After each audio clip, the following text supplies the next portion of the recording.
दोस्तों, आज हम इस टॉपिक पे बात करेंगे कि हार्ट अटैक आने के बाद में जो प्रोसीजर जो आप लोग सब लोगों ने सुनी है, एंजियोग्राफी और एंजियोप्लास्टी। ये प्रोसीजर कैसे होती है और ये कैसे काम करती है और इसका फ़ायदा क्या होता है वो हम आपको बताएंगे। तो बेसिकली ये हमारा हार्ट होता है, जैसे कि आप डायग्राम इसमें फ़ोटो में देख रहे होंगे। ये हमारे हार्ट को खुद हार्ट एक ऑर्गन को ब्लड सप्लाई करने वाली जो आर्टरीज़ होती है उसको कोरोनरी आर्टरीज़ कहा जाता है। कोरोनरी आर्टरीज़ के अंदर अगर किसी टाइप से रुकावट आने की वजह से उसको डैमेज होता है।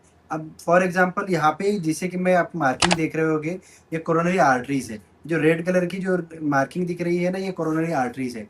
ये आर्टरीज़ में ब्लॉकेजेस होने की वजह से नीचे ब्लड सप्लाई नहीं पहुंचता है, जिसकी वजह से मायोकार्डियल इन्फार्क्शन होता है, जिससे मसल्स डैमेज होते हैं। जो मायोकार्डियम जो हार्ट की मसल्स होती है वो डैमेज होने की वजह से लोगों को पेन फील होता है।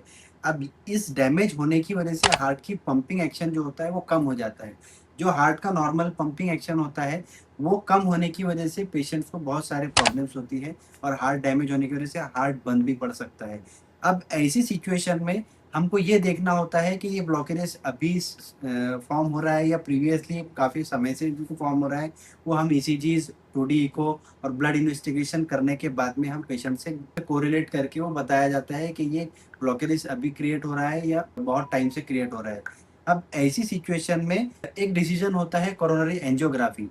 एंजियोग्राफी एक जांच होती है जिसमें हम पेशेंट के हाथ से या पैर से जो आर्टरीज होती है उसमें पंक्चर लेके एक वायर डाल के वो हार्ट तक जाता है और हार्ट की कोरोनरी आर्टरीज को विजुअलाइज किया जाता है कि ब्लॉकेजेस कितने परसेंट है और ब्लॉकेजेस है या नहीं है। सिग्निफिकेंट ब्लॉकेजेस रहा तो एंजियोप्लास्टी करनी है या नहीं करनी है, या डिसीजन हम बाद में उसके बाद लिए जाते हैं। अब एंजियोग्राफी के बाद में अगर एंजियोप्लास्टी की नौबत पड़े तो एंजियोप्लास्टी क्या होता है और कैसे काम करता है।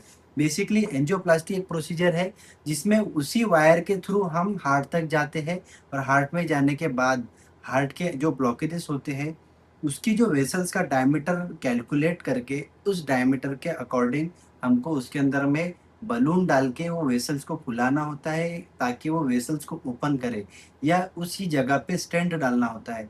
अलग अलग प्रोसीजर्स होती है और अलग अलग चीज़ें उसमें इस्तेमाल की जाती है। अब एंजियोप्लास्टी लोगों के माइंड में आने के बाद एक बहुत बड़ा सवाल आता है कि एंजियोप्लास्टी बहुत कॉस्टली होती है। आज हम इस बात को भी लेकर डिस्कस करें कि एंजियोप्लास्टी कॉस्टली क्यों होती है। अब एंजियोप्लास्टी बेसिकली एक बहुत बड़ा सेटअप चाहिए रहता है, कैथ लैब।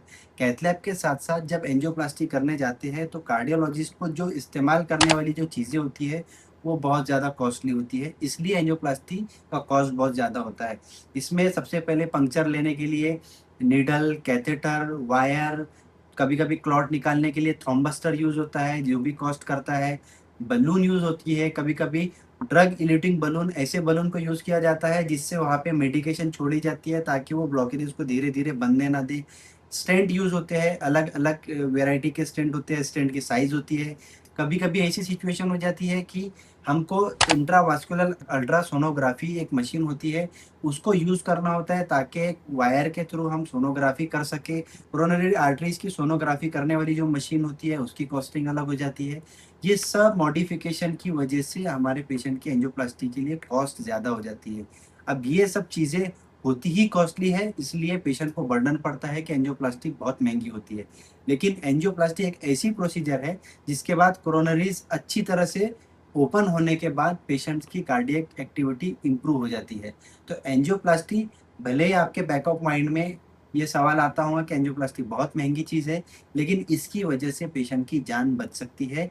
तो इससे रिलेटेड अगर आपके मन में कोई भी सवाल आता है तो आप कमेंट सेक्शन में हमसे क्वेश्चन कर सकते हैं और ऐसी ही जानकारी के लिए हमारे चैनल को फॉलो कर सकते हैं।